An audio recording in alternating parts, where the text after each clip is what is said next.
is Cotton Blues Cheesecake Company. It is between business partners Chris and Shaun, who pivoted during the pandemic to really focus on the cheesecake business. But Shaun, first let's close out the debate. Is a cheesecake, is it a pie, is it a cake, or is it something else? So ours is technically a custard. So what makes it a custard? The binding ingredient in ours is whole eggs. Oh. There's not any cornstarch or flour or anything in the mix to kind of keep it together. And I saw, too, where you advertised that there's no filler. So why is that important to separating y'all's cheesecakes from others? A lot of people put odd, very difficult to pronounce things in their cheesecake to keep it together or to make it stretch longer or, you know, whatever they decide to do. But ours is just the 7 simple ingredients. Seven simple ingredients, and then it's amazing that what it comes out to. But it's 2 ingredients here that's made a great partnership for Cotton Blues Cheesecake Company. So I'm curious, Chris or Shaun, how did you two meet and start this business relationship? So Shaun's mom is a nurse, and my dad is a handy person, but he's put himself in the emergency room a few times doing projects, and he was in the emergency room, and Shaun's mom's taking care of him, and he's bragging about me being a general manager of a country club in Hattiesburg, and she's bragging about him being a recent graduate from culinary school, pastry school. And they said, well, they should probably meet. Maybe he can hire him. So Shaun calls me a few days later and says, hey, are you interested in a pastry chef? And I said, I could justify putting a pastry chef on staff, but you got to be able to accomplish this, this, and that. And otherwise I'm going to keep buying desserts, and I can't afford to pay for a pastry chef. He said, okay, I'm going to get back with you, and I never heard from him. And I remember thinking, like, what happened to that guy? And I was like, well, I'm not chasing him down. And so I had turned in my notice to the country club. I'd given him a long notice, like 90 days notice, and I was down to my last few days there, and I'd already cleaned out my office, and I forgot something there. So I went back up, getting something out of my office. It's a Monday, the club's closed, 5 o'clock, and the phone rings. And I never answer the phone, almost always would have just let it go to voicemail. And still to this day, I don't know why.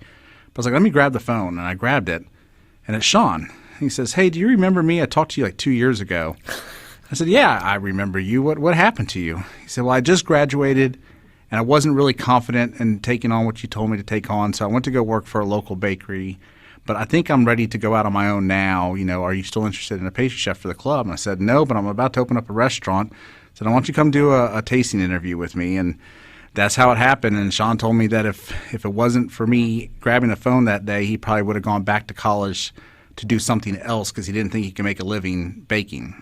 And that's crazy. Yeah, you know, I don't know how life works and if we're all connected or things like that happen for a reason, but it sure seems like it because like I said, I have no idea why I grabbed the phone that time, and I did. So there you did, and the rest is history, sort of with that. So I'm curious in your baking tasting or however that works when you interview a pastry chef. Never done that before. I mean, what did you make him? I did a bourbon pecan pie, a lemon meringue tart, and something with apple. Was it an apple pie? You didn't make your cheesecake? I did not. Was that like you're hiding it behind, your ace of spades or whatever it may be? Or is it was just like, didn't think about the cheesecake. It's too simple.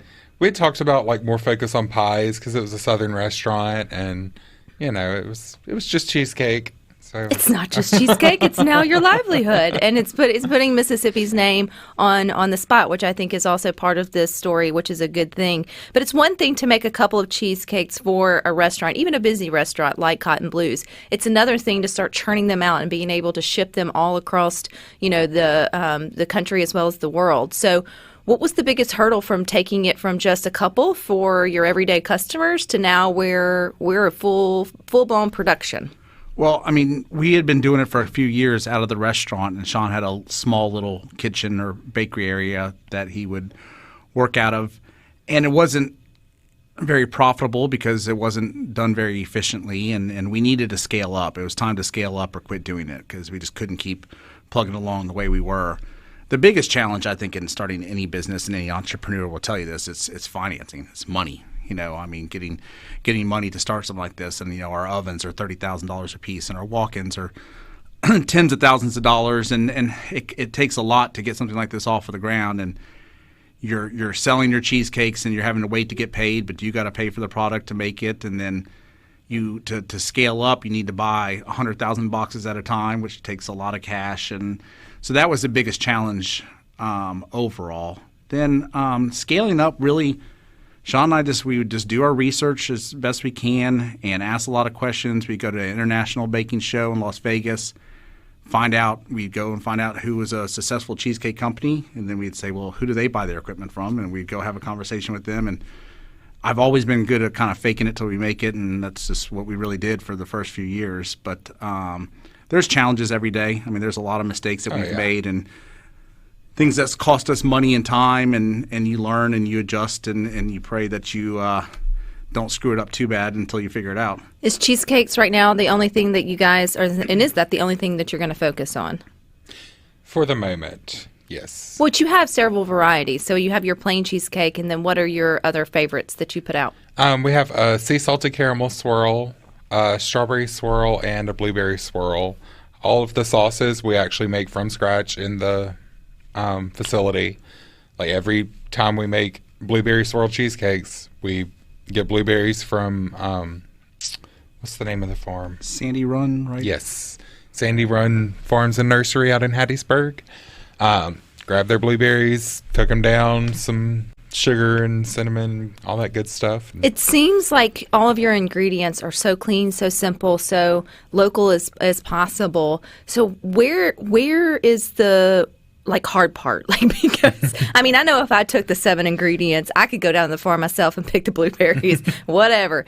It's not going to turn out the same in my home. Obviously, I don't have the same type of equipment, but also the same type of skill. So what is the skill in your handcrafted cheesecakes that make them different than, say, if me or some other amateur baker tried to do it? You just have to know when to add everything. Great answer. Like when it's ready, listen to it, you feel it, you know it in your soul. Because if you mess it up, then you gotta throw it all out and start again. I'm really feeling like we need to get you as one of the chefs on Nailed It, because I think that somebody could really screw up trying to make a cotton blue cheesecake thinking that it's just these simple ingredients, and then it just not turn out just that way. But you've actually gotten creative, too, with the way that you help with distributing your cheesecakes. So what is the website, Gold Bellies, that you are now part of? I had never heard of that until today, but I know I'm behind the times. No, Gold Bellies is a fantastic website. They help restaurants get food direct to people. So it's a platform that sells our product, and what makes it great for us is we get to sell alongside of Junior's and Eli's Cheesecake out of New York and Chicago, so the biggest guys in the game, and we put ours on the same platform as they do. And you talked about Nailed It. I would love for somebody to offer us a challenge, because I'll put Shaun's Cheesecake up against anybody's. I don't care how many they sell, and they sell a lot more than us. I know his product would win in a competition. But and you're talking about ingredients too. Is also not compromising. I mean, there's been plenty of times where we said, well, let's try using artificial vanilla. And we try it, we go, nope. Or let's try using this generic cream cheese, and we try it rather than Kraft Philadelphia cream cheese, and we say no. So, but Gold Belly has offered us a great platform to sell, so we ship them nationwide. Anybody in the country can get them, so it's been great to be on there. And it really feels like it worked out perfectly, too, because part of your process, I think, is freezing it, and that actually makes the shipping a whole lot easier. So when you think you're getting a frozen product, it can't be fresh. Well, that's kind of part of your recipe already, right? Exactly. It goes straight from the oven into the freezer. Always has. Just how I did it. And you can taste the difference. If it doesn't go straight to the freezer and just goes to the fridge, like that next day, it's not the same. Like the texture comes partly from going straight to the freezer. So who was the first person that had your cheesecake besides yourself? My mom. Did she know you had a winner chicken dinner? Well, everything I've ever done has been winning in her eyes. So. Of course, but that's so. But well, I say that, but then also from a mother's perspective, I mean, if you were going to serve it to someone, it's like, yes, it's delicious. Your mud pie's awesome, but please don't give it to the neighbors. You know, so I mean, there is a level of trust that a mother has to at least have with their kid. You boost their ego, but then you kind of have to reel them in. I feel like your mother was like, "Come get my son's cheesecake. It's fabulous." And it is. And we are going to continue our cheesecake and conversation with Chris and Shaun.